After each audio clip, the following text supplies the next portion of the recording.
महेश बिडकर यांना गंगाखेड शहरामध्ये झालेल्या मारहाणीच्या निषेधार्थ जो मोर्चा या ठिकाणी आयोजित केला होता, या मोर्चास यशवंत संघर्ष सेनेचे संस्थापक अध्यक्ष विष्णुभाऊ कुराडे या ठिकाणी आले होते।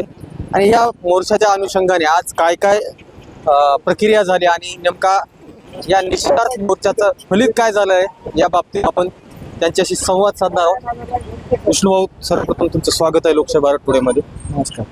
आजचा जो निषेध मोर्चा याचं आयोजन सकल धनगर समाज आणि संविधानवादी लोकांकडून करण्यात आलं, काय फलित झालं या मोर्चात?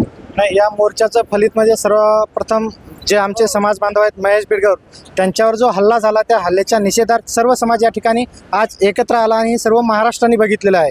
आणि मोर्चाचं फलित म्हणजे जे काही त्यांच्यावर ॲट्रॉसिटी खोटा गुन्हा दाखल झाला होता, तो गुन्हा पाठीमागे घेण्याचं आश्वासन आम्हाला पोलीस निरीक्षक असतील, ॲडिशनल SP साहेब असतील यांनी दिलेलं आहे।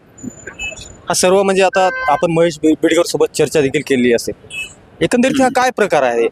महेश बिडकरला मारहाण करणं म्हणजे नेमकं महेश बिडकरचा आवाज दाबण्याचा प्रयत्न झाला होता का? हे काय झालं, मुळात महेश बिडकर हा एक समाजासाठी काम करणारा आणि प्रामाणिक काम करणारे युवा नेतृत्व आहे। कुठलाही घोटाळे असतील किंवा रोडचे कामं असतील हे बाहेर काढण्याचं काम करतो।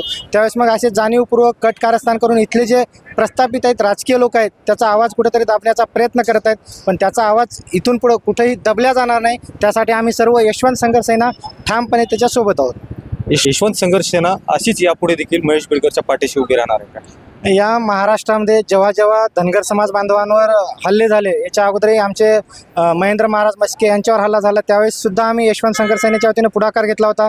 त्याचबरोबर दिलीप मस्के असतील, त्यांचीही गाडी फोडली होती, त्यावेळेस आम्ही पुढाकार घेतला होता। आणि महेश बिडकर तर स्वतः यशवंत संघर्ष सेनेचा पदाधिकारी आहे, त्यामुळं त्याच्या पाठीमागं पूर्ण ताकदीनं आम्ही सुरुवातीपासून होतो आणि शेवटपर्यंत आहेत। हा तर फक्त आमचा ट्रेल आहे। इथून पुढे जर त्याच्या केसाला जर धक्का लागला तर जो कोणी त्याचा मोहरके आहे त्याची महाराष्ट्रात आम्ही गाडी फिरू देणार नाही। या निषेधार्थ मोर्चाने महेशला न्याय मिळालाय?